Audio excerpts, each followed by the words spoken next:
Hello, everybody. All the guys and girls out there, contractors of all different types, welcome to Contractor Radio. I am Coach Nathan Thibodeau, and I am super excited to be talking with you today. We have a really cool topic, and we're going to approach this topic from a bunch of different angles. We're talking about the concept of profit today, right? We all want it. We all need it. It's got to be there. What is it exactly? How do we define it? What affects it? And how do we change or affect those things that affect it? So we're going to actually get into those things. And today's kind of a special edition. It's kind of like a coach's roundtable or coffee with the coaches this morning, as it were. I have some of my coaches from Contractor Coach Pro joining me today to talk about this topic from the different angles from which their expertise comes, because clearly I'm not the smartest, sharpest crayon in the box. So I'm going to need some help in deciphering this issue. All right. So we are going to jump into this concept, into this subject right after a word from our sponsors. Hi, I'm Ricky Harmon with Balance Claims. I'm here in the Balance Claims office to help answer one of the questions I hear all the time. Why use Balance Claims? Well, I have two of the account managers here, Travis Croft and Emily Caldwell, to answer just that. Contractors should use us because we have experts on site that are well-versed in Xactimate, able to write our estimates and make sure that your claims have everything accounted for, making sure that you're paid out correctly. Contractors should use Balance Claims because we are hassle-free. You have the time to focus on the homeowners and the sales for these roofs while we focus on the insurance claims for you. That is where time is money, and we are here to help you. So you heard it from our AMs. There are multiple reasons why you need to be working with Balance Claims. If you want to reach out to us, our email is success@balancedclaims.com, or you can reach out to me directly, Ricky Harmon, at 317-360-0903. Talk to you soon. All right. Thank you to all of our sponsors who support Contractor Radio. They make it possible for us to try and bring as much content and value to you guys as possible. And so we thank them very much. Show them some love. Go to their websites. Go check out their social media and look into what our sponsors do, because more than likely it's something that could help you out. All right. So with that, we're going to talk profit. And I am going to be bringing in all of my coaches. Look at them come. Here we are. All right. I have Coach Rosalind, who is my HR champion. Say hello, Rosalind. Good morning. I have Coach Dave Harrison, who's one of our head coaches at Contractor Coach Pro and one of our content creators. Say, what's up, Dave? Hey, what's up, Nathan? We also have Jenny, our finance champion. She is definitely going to be important in this conversation. Say hello, Jenny. Hello, all. And then, of course, we have Chuck. Chuck is our sales champion. And so going to get some information from the front end of profit all the way to the back end of profit. Yes, sir. So, all right. Now, for those of you that know me and those of you that listen to the podcast, all right, I have this penchant for trying to set definitions, or at least set the boundaries for the conversation that we're going to have. And I want to make sure that we're all kind of on the same page as it pertains to the concept of profit. So I would like to start with the concept of the basics. And so, Jenny, if you wouldn't mind rolling through some of these terms that will help us in our conversation today. Absolutely. So I think you're kind of, what we're trying to do is break it down to what are these components? How do we simplify them? And I think the sales piece that Chuck's going to speak into is our revenue. That's the money we're taking in the door, right? And then you have these job costs. You're paying money out to your subs, to your suppliers. You have permits. You have, different direct job cost. That is what we refer to as cost of goods sold. Those costs that are 100% associated to a job. And then we have the rest is an overhead. What does it cost you to run your business? You have employees, you have marketing, you have office rent. There's those components that are what we all group together as this is what it costs to run our company, whether we did 1 million or 10 million in sales. All right. So if somebody's out there and they're hearing the concept of there's some people get confused around the concept of margin and markup. right? What are those things and what's the difference between them? Great. So margin, when I hear the word margin, I'm referring to that remaining money you have left after you pay out all those job costs. What do you have left? Now, that's your gross profit margin. That's your job margin. When we refer to GP percentage or that gross profit percentage, that's that money that's left over after you do your job costs. Now, you need that money to now go pay your overhead expenses, but that's what I refer to, or what I think of when I think of margin. The markup comes into play, and Chuck, you can feel free to step in, or any of you coaches. When I hear markup, I'm thinking of, I know my cost. What do I need to now go up and charge my clients so I leave enough for that gross profit margin at the end? Chuck, do you refer to that differently in your world of markup? No, it's all gross profit. We all look at it as a percentage. Do we want 35%? Do we want 60? Do you want 75? Depending on what trade we're working on will typically depend on that gross profit. Right. So you mark up your costs in order to achieve a gross margin or a gross profit. Yep. Right. The simple way to remember it, at least works for me, is margin is gross profit divided by my cost of goods sold. And gross markup is gross profit divided by my cost of goods sold, and margin is gross profit divided by my selling price. Excellent. Excellent. Okay, good. There'll probably be a few people. If I was listening to this, I'd probably be like, okay, I got to rewind that real quick and make sure I write that down correctly. Right. So, all right, now calculating, and then obviously there's kind of that leftover component where we have the gross profit, where we took what we charged our customer, subtracted out those costs of goods sold that we can apply directly to the job. And then we subtract out our company overhead, which are those fixed costs, right? And that leaves us with the net profit, right? Okay. The net profit, that's the one we're all after, right? That's the one at the end of the day that really either keeps the lights on in the building or gives you the capital to reinvest into your company and continue to grow it. Because you can pay yourself and then your company can just be at zero at the end of the year. And then you don't end up really getting anywhere. So, okay, cool. Are there some tips and tricks for calculating profit for those that are listening to this who might be like, okay, I get that. That's pretty basic, which it is, but I just want to make sure we cover our bases. Are there some tips and tricks for calculating it to get some averages, or, just ways to get a good understanding of what kind of margins you're running, gross margins or net? Yeah, well, I have a feeling we may have different perspectives here amongst us coaches. From my perspective as finance strategist, I rely on our accounting software to do that, right? If you set up your strategy where your data entry is doing all the work for you, you rely on the reports to tell you where those margins are at. Okay. All right. I mean, believe it or not, there are some folks out there, especially folks just kicking their business off, they're still running a lot of their accounting off of spreadsheets. I remember when my dad and I first started the company, and we got into QuickBooks pretty quickly.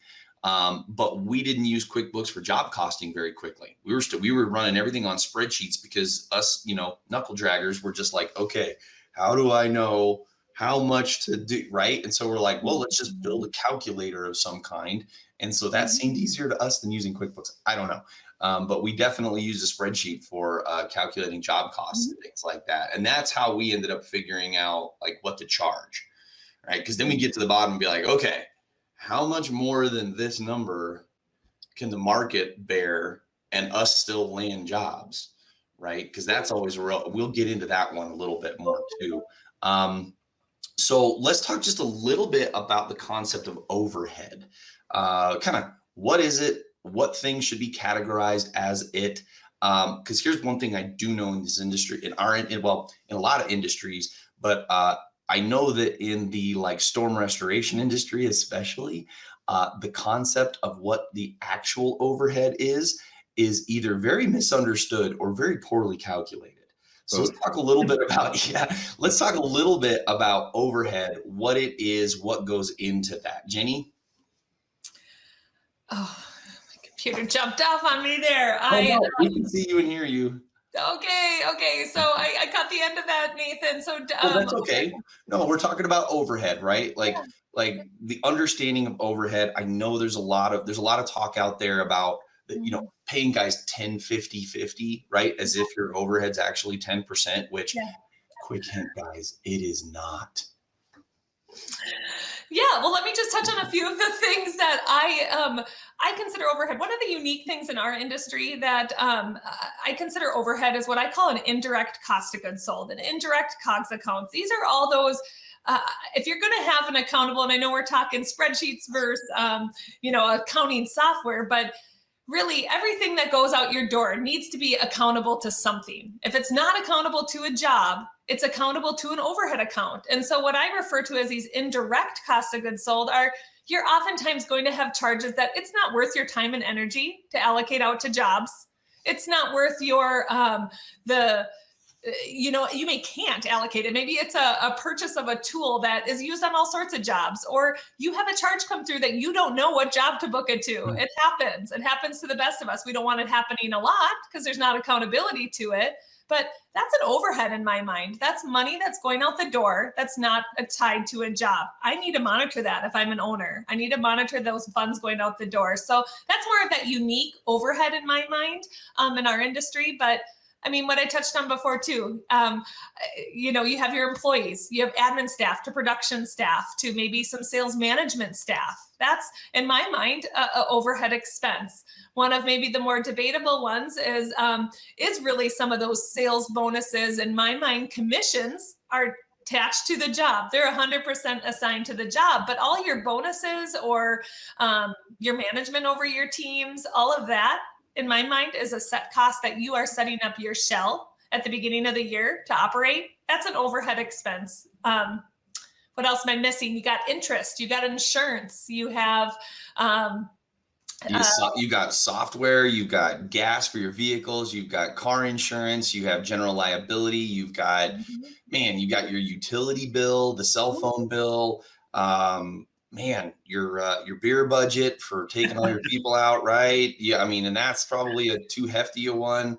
There's all kinds of numbers. I mean, you think about it, like when you go to travel with your people, if you're taking your people to a conference and you're taking them to do some education stuff, you can't really directly apply that to a job. Right? Yeah. And picking up off that a little bit, Nathan, you asked, well, what are some of the biggest mistakes people make? And it's, well, when you're starting off, it feels like you don't have much overhead, but you have these dreams of what your company's going to look like a year from now or 2 years from now. So you end up building what you think is this great model at a pricing level that, hey, when you're doing it all and you're operating out of your house, it looks like you're making money. But the minute you add what real overhead is going to be, if you're going to scale your business at all, everything changes on you. So the advice is, don't think of your business as a way of collecting a paycheck. Start your business thinking of it as it's going to be a business size to what dream you believe, and what kind of expenses and things will you eventually have if it's scaled. Try to build your business around that. That's really good, right? Like thinking about, so it's interesting because we have a client we all love up in the cities in Minnesota, Josh Swisher, and having a conversation with him. He's been in business for like 10 years, right? He's a young guy and he's got a business that's got some maturity to it. And it's interesting because when we were talking about his finances, he went back and was taking a look. He said he went all the way back and took a look at like what his records were when he was starting versus like his overhead versus his revenue number. And he said it was a steady and almost perfect ratio over the course of the 10 years. And I thought that was interesting. Right now, I know that's not that way for everybody, but Josh also didn't experience like spike type growth where he had to ramp up his staff real quick. His company has grown nice and steady over the course of 10 years, but his ratio of overhead to revenue has been almost exact over the course of that whole 10 years. I thought that was really interesting.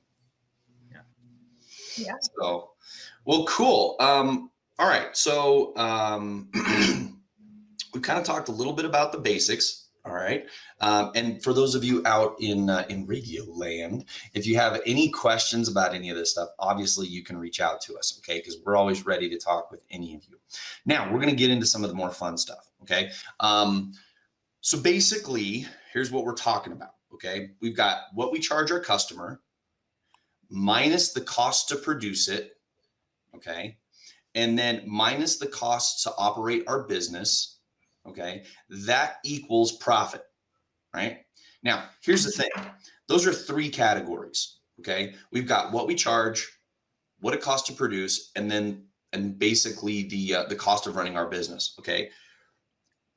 There are these three categories, but there's a lot of stuff that goes into those three categories along the journey of a customer as they work through your business. Okay. And this is where we're getting into kind of the stuff I was really looking forward to having you guys on here about, because I want to talk a little bit about the concept of acquiring a customer, having that customer move through your business, and all of the things that affect those three categories as that customer moves through your business.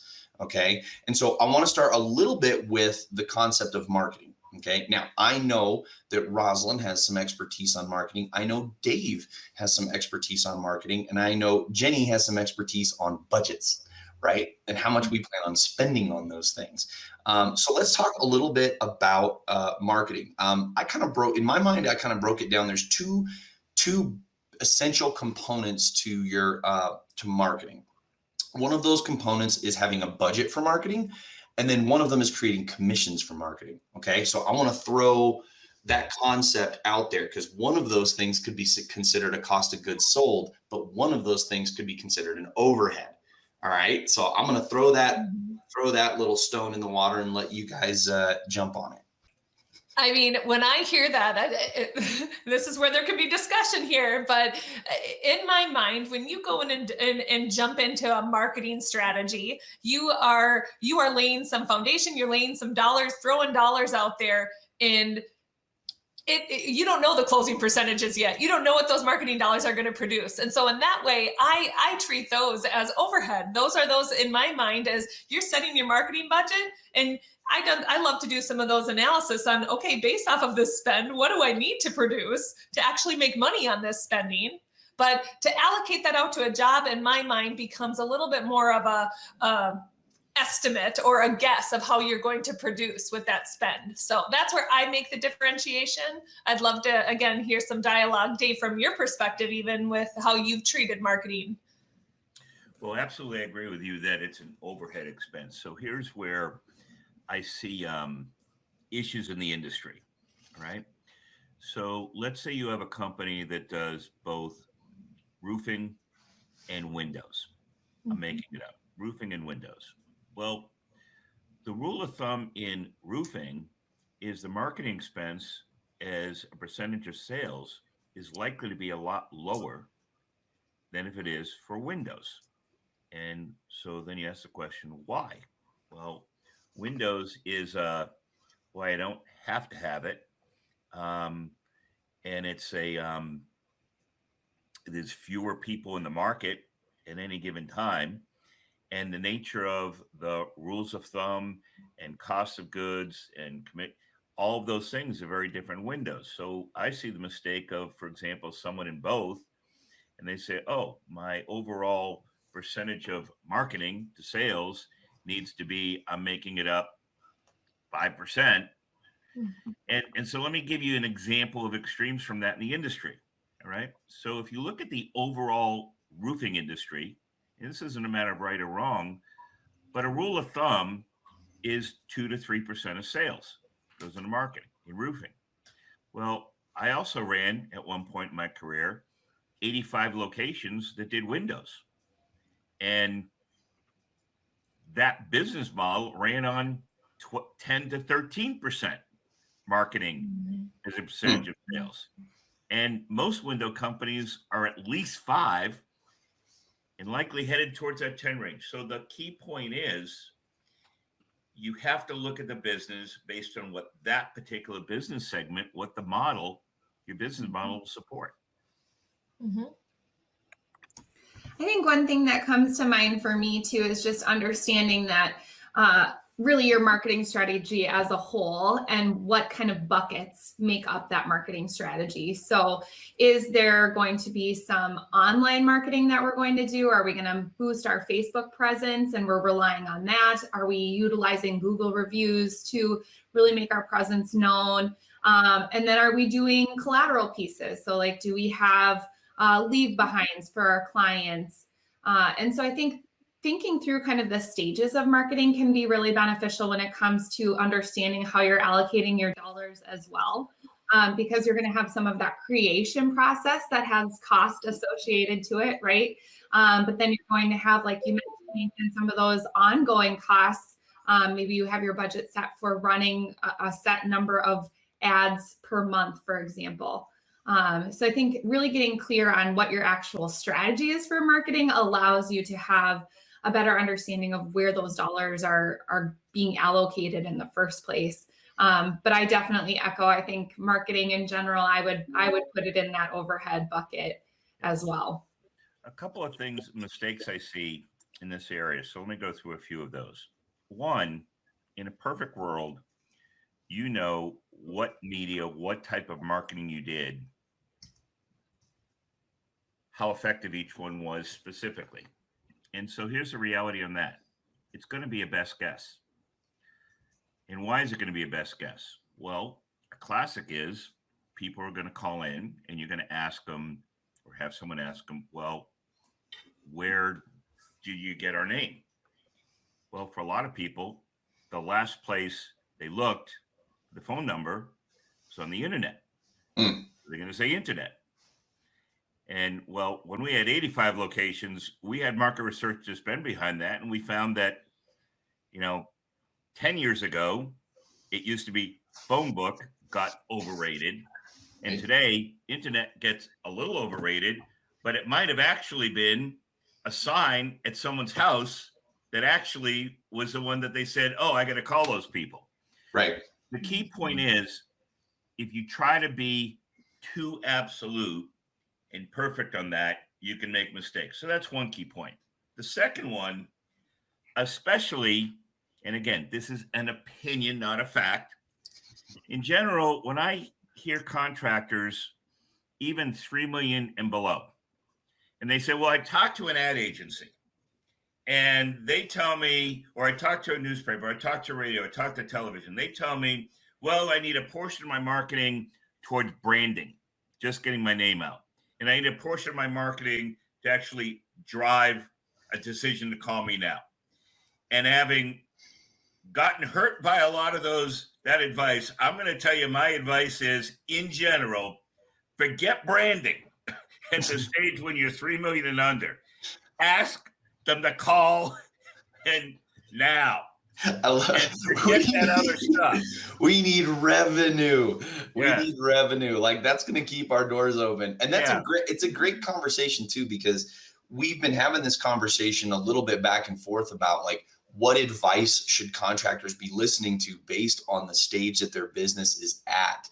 And I know that, like, the concept of branding is a really good and powerful and needed thing, right?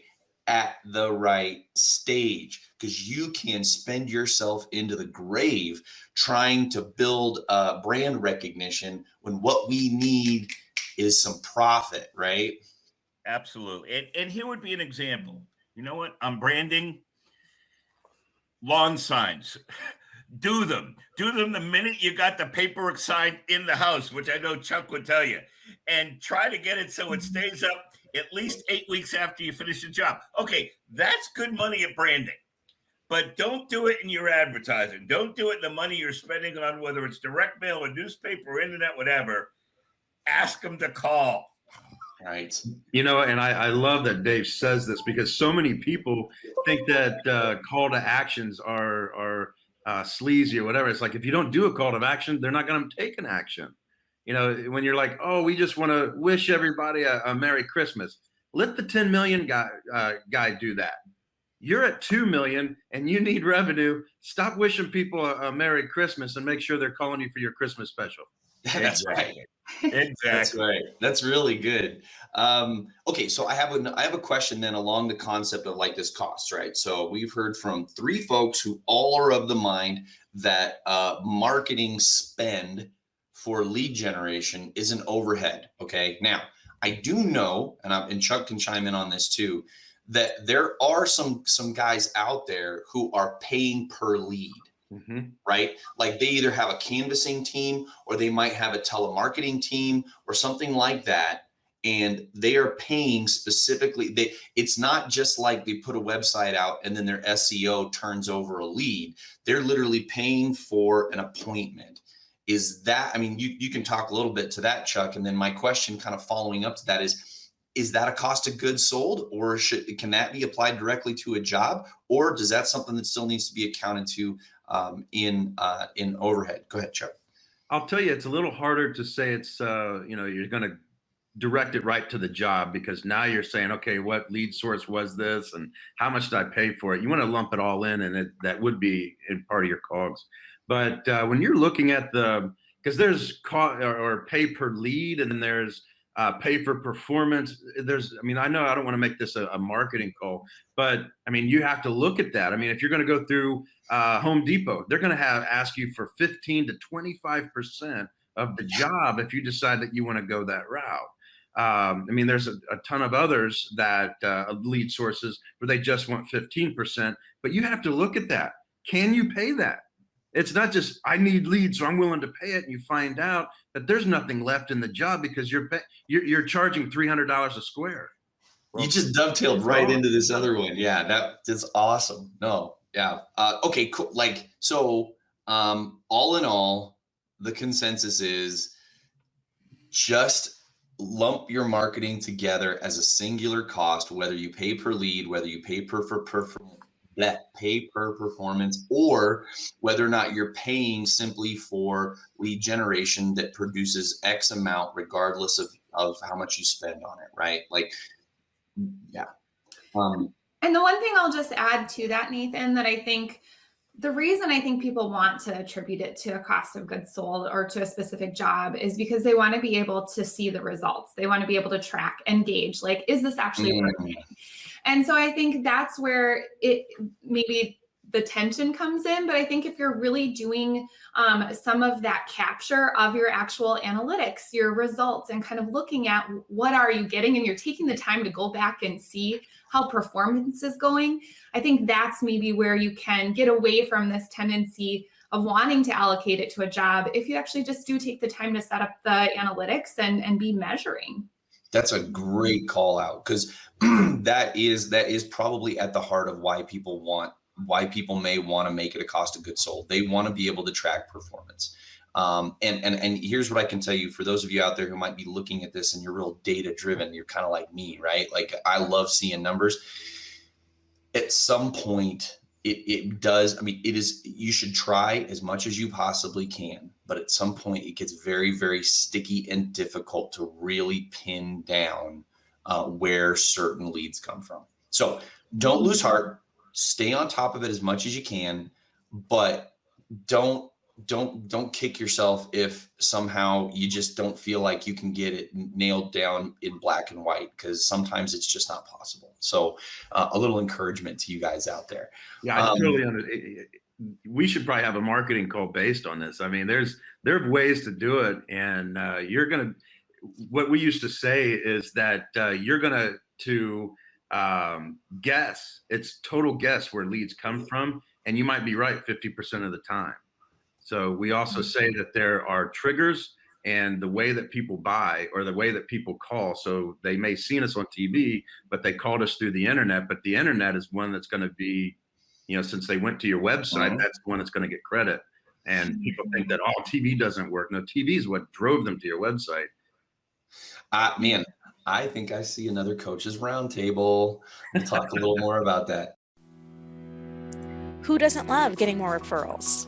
GTR will make your referral game stronger than ever with our 4-step process. First, engage with customers through job status updates and push notifications. Then, motivate your advocates to send referrals and earn rewards. Third, track and manage all of your results through your company's dashboard. And finally, Sit back and enjoy achieving up to 40 times ROI. GTR is the #1 referral platform for contractors, so book your demo today at getthereferral.com. Let's move into this different stage.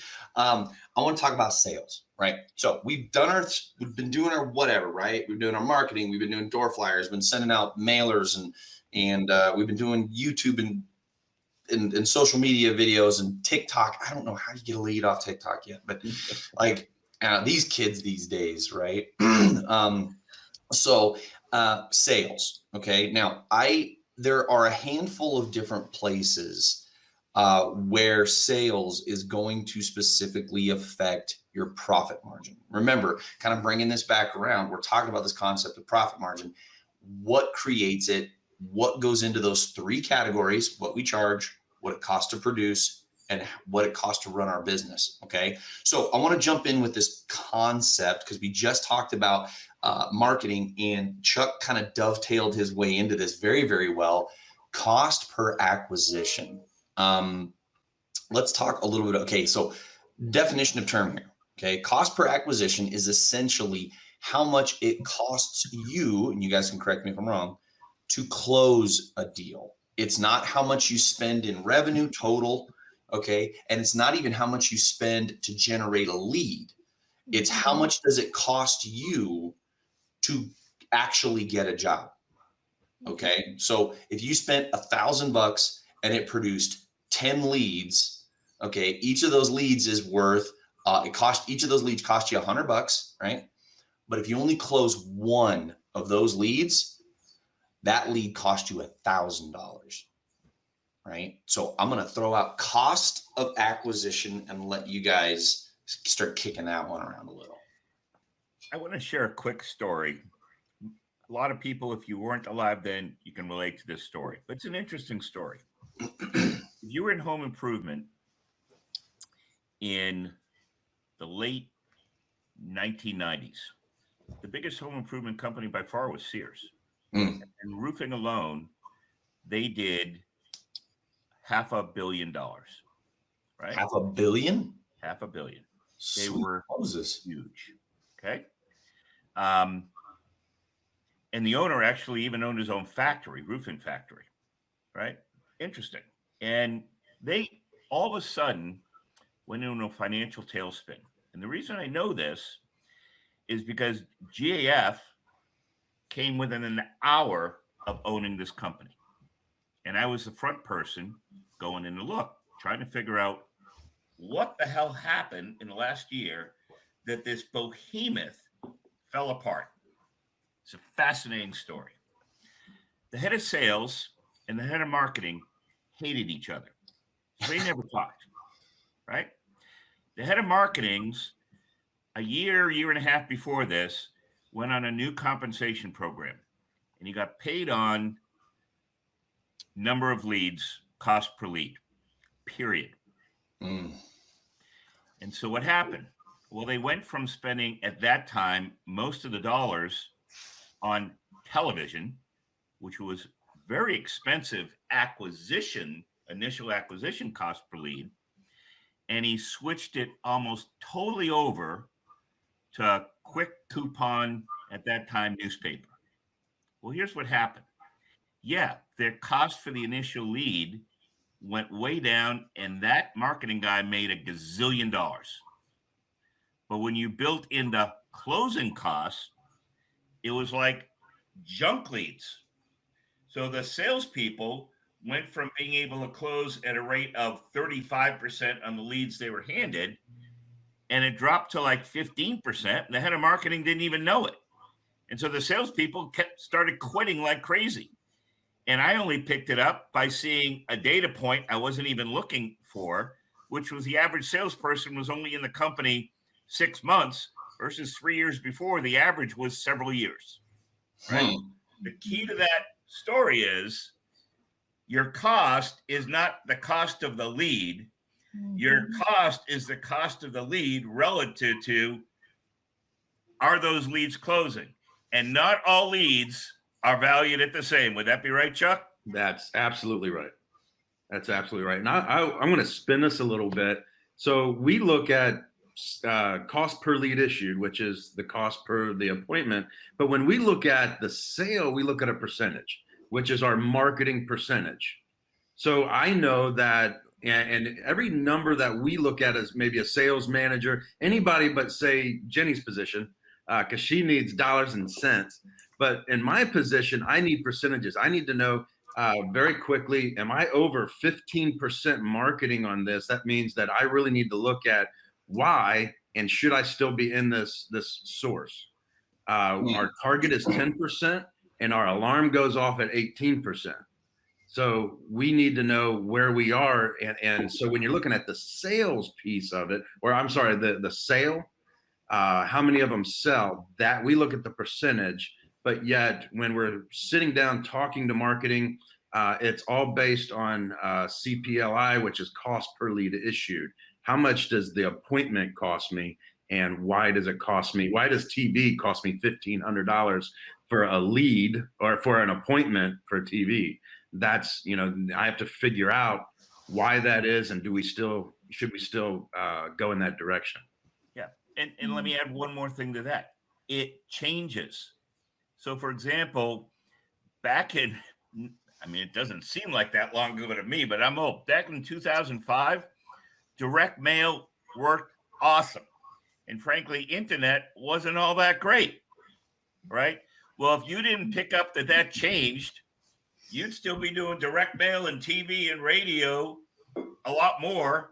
And the reality is that changed. And if you're not tracking that stuff, you'll miss the change. Yeah, that's really good. And I had a few notes around this thing too. Like, if you're not aware of this cost per acquisition and value of appointment, and Chuck said this perfectly, like, if you're not aware how much it costs you to get a deal, close a deal, get a project, right?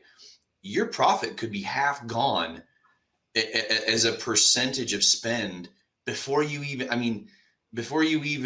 like ink the deal. Like, you're inking a deal that you're going to lose money on. You don't even know it. Like, that's terrifying. So like, somebody right now is listening to that going, holy Moses, like, I have sales guys in the field right now. Right? And I had kind of like this, the thing that this also dovetails into, I think, in my mind a lot, is closing percentage, right? Because if your closing percentage is low, or if you're a salesperson listening to this, pay attention, okay? If you're a salesperson who has a low closing percentage, okay, it means that it actually costs the company more money to give you a lead than it does somebody else. Yeah. And all the coaches nodded. Yes. Well, and what I love, and I know we're going to dive into too, but it's the piece of how much are those jobs? If we just talk number of leads and number of sales, we're missing a huge component with the size of our deal. Because if it's costing us $1,000 for that sale, and you're running average $2,000-$3,000 repair jobs or small jobs, now that percentage is significantly higher, leaving nothing left of profit when we talk that net profit, right? Where I love what we're going to probably, and Chuck, I think you do it justice, is this slugging average, right? That what is the actual money that you as a sales rep is bringing in the door, right? The dollar amount, not the number count. It's more value from me in the number side of things. It's that dollar amount that makes the numbers way more promising than any sort of data point of a sale. And so you segued that perfectly, because closing rate is a drill down. You have your number, and your number is your slugging average, which is your NSLI, your net sale per lead issued. And when that number comes out, and we don't just look at it as this sales rep is at this NSLI, a sales rep needs to, or not sales rep, sales manager needs to look at every source and to find out what the slugging average is for every source. My slugging average and my target for Home Advisor is going to be different than my canvassing. Kind of the same thing with my closing average, but what's nice with slug is I can look at efficiency and profitability in one number. Yes. Yeah, let me add to that story. Again, a horror story. I went into one client. It was a big client, had multiple locations. And the company ran pretty entrepreneurially. So at a local level, they could make decisions what they want. And there was one location. I'm noticing the profit dollars are dropping. And I'm noticing the sales force turnover increase. I'm going, what the heck just happened? So I go to visit them. And the manager of that location was all excited. Dave, I got us into a new business. And the closing rate's unbelievable. We're closing at 65% and making our margin. I'm going, oh, wow, that sounds fantastic. What business did you just go into? He goes, garage doors. It's awesome. I go, well, what's the average selling price of a garage door? He goes, $1,500. I go, well, do the math. Can a salesperson make money on their commission rate at an average selling price of $1,500? I don't care that you're closing at 65%. It can never work. You got to run the whole number. Yeah, that's totally. I mean, that's putting the cherry on the cupcake there for that concept of slugging average versus closing percentages. And most people don't understand that a very important number is your average sale. Very important. And Chuck, I don't, and I know, because we both come from that sales, whatever. But coming from that is a few things I've learned over life with all the sales I've done and salespeople report to me. Every time I ask a salesperson why we lost a sale, it was either you're making me price it too high or we don't have what someone else has. They have never told me, well, I didn't sell the value well enough, ever, right? So every time have that conversation, it's, can you either add something that we don't currently do, or can you lower the price? So what I did, I suggest you might do, that we can make it available to us. I created this chart. I said, okay. And I sit down with the salesperson. I say, okay, how much do you think is going to make this huge deal? And let's say the average sell price was $10,000. They're going to be, Dave, it's not a lot. If I could sell it at $9,500 versus at $10,000, come on, that's nothing. I could sell a ton more. So I pull up my chart. I say, okay, let me look at the chart. If we need a 45% margin to make our business model work with overhead that we talked about and everything going on, let's see, at 5% drop in price, I need to do 13% more business to make the exact same amount of money. Oh, man. So that means 13% more headaches, right? 13% more problems, 13% more people. And I'll ask them, okay, if you're doing 100 projects today over a year, how many do you think you'll get? Oh, at least 115. Well, we'd be idiots to approve that. And that's only on 5%. You got to be real careful with these numbers. And just remember, it's natural. It's not bad. A salesperson's always going to tell you, we got a lower price and we got to add something we don't have. And it's not bad that they're asking. You just have to be ready for, well, what effect will that really have on my business? Nathan, everybody that's listening to this right now needs to go back about 45 seconds, maybe even a minute and a half, and listen to this again. That right there is worth the price of admission, because most people, they think that's negotiation, and they're negotiating their company, not the job. They just don't know it. That is so, and that is so true. Now, just so you guys know, we actually have a chart. Okay, Dave has a chart built to explain this. So if you're listening to this podcast and you're like, whoa, time out, I got to go back and listen to that again. How do I figure that out? If you're interested, let us know. You can reach out to us at ContractorCoachPRO.com, or you can find me, Coach, at ContractorCoachPRO.com, and we can get that chart into your hands. Don't worry about that. But let's stay on top of this issue here, okay? Because lots of people will offer a discount, a coupon, or something of that nature in order to close a deal. But what Dave and Chuck are both hammering on, okay, is that If you're trying to hit your profitability numbers, you just made it harder.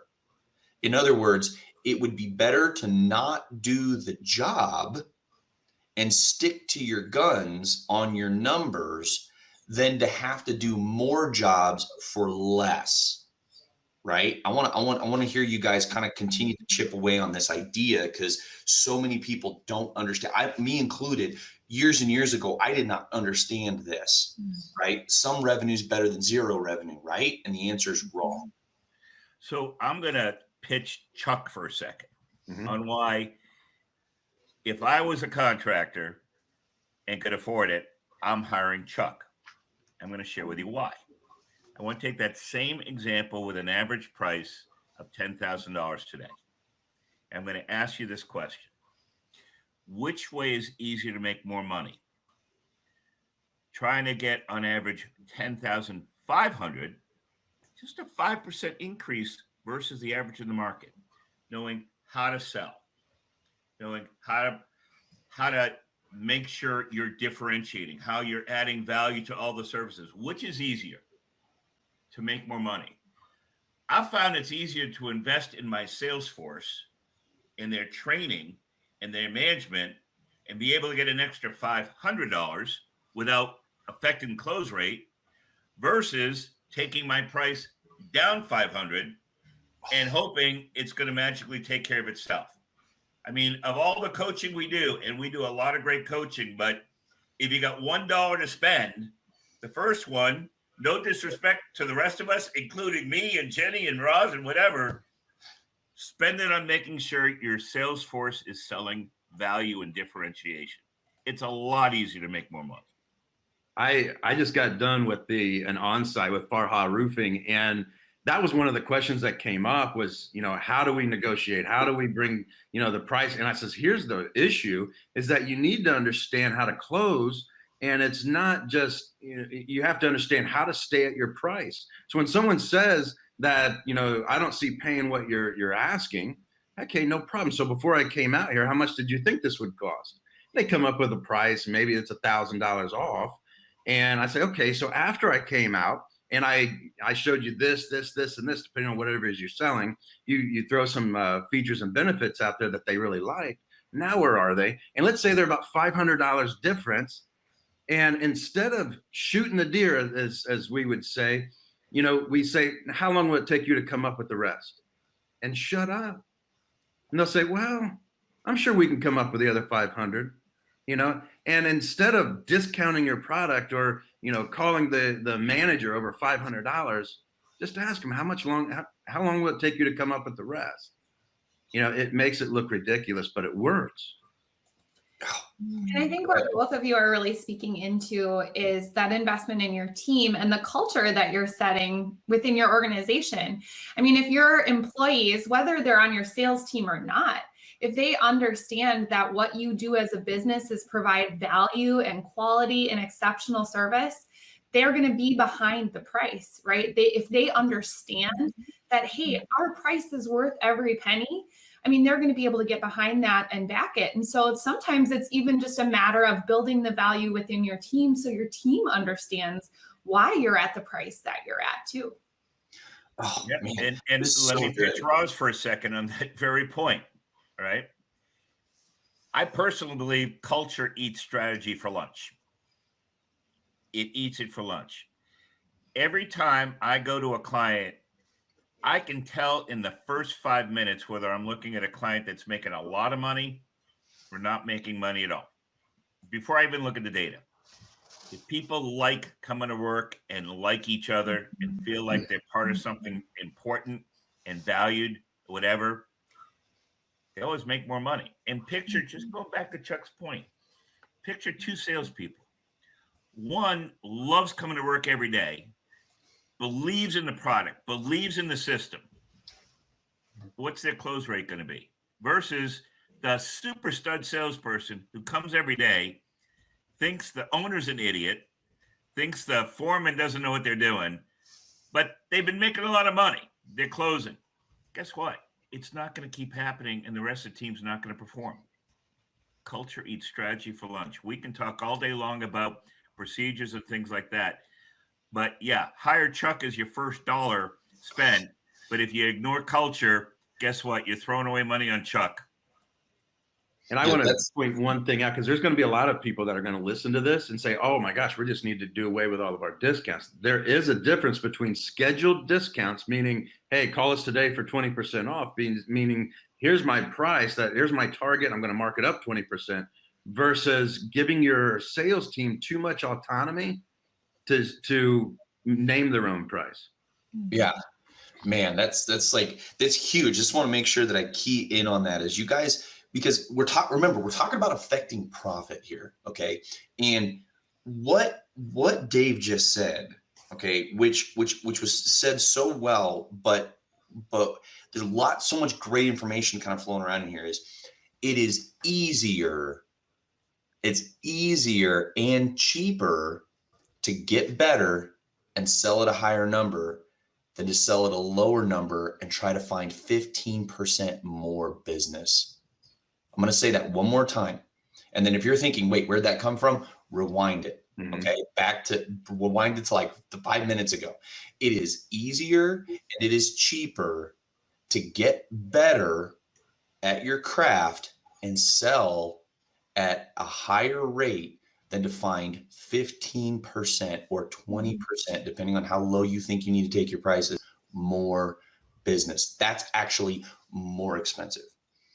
All right. I just want to make sure that we put a real fine point on that one, because there are people out there right now. The reason why we're having this podcast too, which I didn't really bring up, is over the last month and a half, I've had like 3 or 4 conversations with contractors who said their number one problem right now is profitability. And I was thinking, man, how would I approach that? And then in my thoughts, I thought, man, we just need to talk about it. Right. So anyway, for those of you that are listening to this right now, especially the guys that I've talked to, I know you're out there. Just pay attention to those components, because you understand that concept right there. That right there could change your profitability by 15% to the black by understanding that concept immediately. So I can add just another, maybe an analogy that may help in a lot of this. So I may have confused people saying, well, when do I bring in Chuck? When do I bring in Rouse? When do I bring in Jenny? When do I bring in others?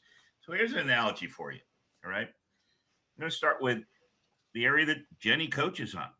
It's incredibly important, but think of it like a car. All right. When you're going 10 miles per hour or 15 miles per hour, no one is on the dashboard and the speed. You know what? If you crash, it's not going to kill you. But at 60, you better know what the heck's on that dashboard, or you could hit a bump, and the next thing you know, you're on a tree and you're dead. Right? So the finance stuff, I'm not downplaying. It's critically important. But that dollar you start spending when you're getting up some speed. Now, how do you get that speed? Well, it's a combination between your team, the stuff that Roz coaches on in general, and the culture, and the sales and strategy, your ability to differentiate and communicate that value and then deliver it effectively. And I think of it as, how do I get up to 60? And then when I'm at 60, I better have all 3 running real well.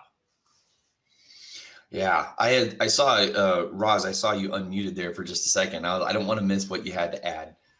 I was just thinking about, yeah, absolutely, Dave, that there is kind of a logical sequence.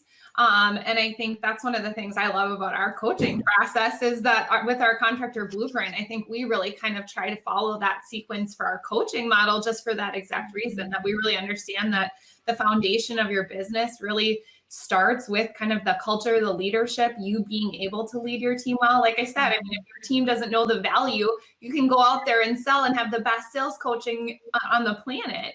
But if your team isn't, built into the culture and understands what you're really all about and what you're pursuing, what you're passionate about, your mission, your purpose, if they don't have some of those elements, you're just kind of all out there swimming on your own. Right. Versus a school of fish together, right? Really making that progress. And so I don't know, that was just my quick thought on it, was I love that. That's a core principle that we coach around, is the sequence. Yeah. That's awesome. Go ahead, Jenny. Oh no, I was just going to add one quick comment there because I couldn't agree more. I love what you say, Dave, in the sense of like, sales is really the key to drive that fuel, right? Drive that acceleration. However, what I'm finding, even with our smaller clients, what I just stand so much behind our blueprint is when we lay that simple foundation, when you're small in the finance realm, right? Those crazy or, a lot of the more intense trackers, I think you're spot on, Dave. You know what? They're not going to make or break your company when you're smaller. But the foundation of your finance strategy, when you lay that out at the beginning, it just sets you up to soar without a lagging leg. I'm huge. I think we're all huge in this industry is you need all your legs in the same spot if you're going to soar.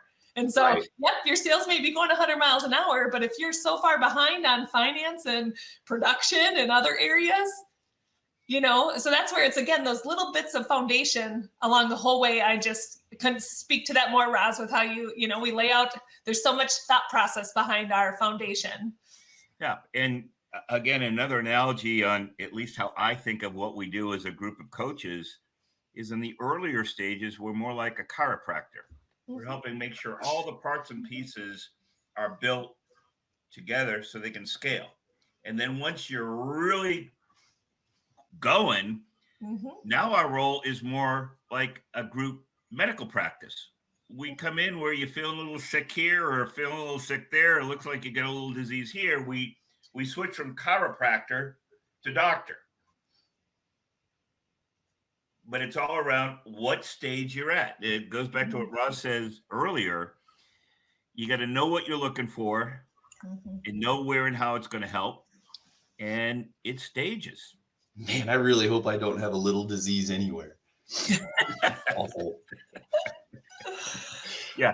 That's Nathan, is that new motorcycle. That's the part I'm worried about. I do have this need for speed.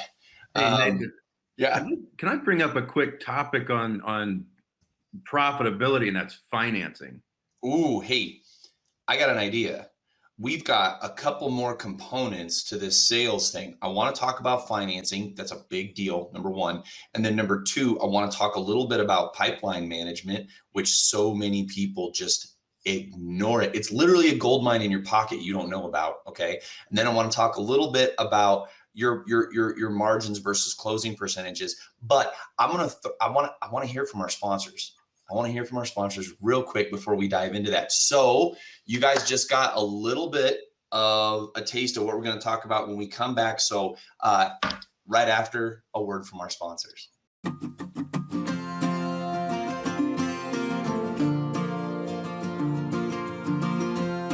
It's most important to have a strategic partner, and that's the way that I look at Atlas. They're my strategic partner. You start breaking it all down and you look at the product and you look at your company and what you're trying to deliver to somebody, and Atlas right now is pushing that best product by far. We feel like it's the best product out on the market. It's a no-brainer when it's time to sell. The shingle actually sells itself. I've been incredibly impressed, actually. They have the best warranties. They can guarantee no streaking. They can guarantee longer lasting seals. And whenever you're selling somebody something, that you want them to feel comfortable. We want to offer them the best product that we have available to us. I want to leave my homeowners with a long-lasting roof that they're not going to be mad at me in 10 years and say, why'd I spend all that money on the roof? It looks so ugly. If you care about your homeowners, you're going to give them Atlas.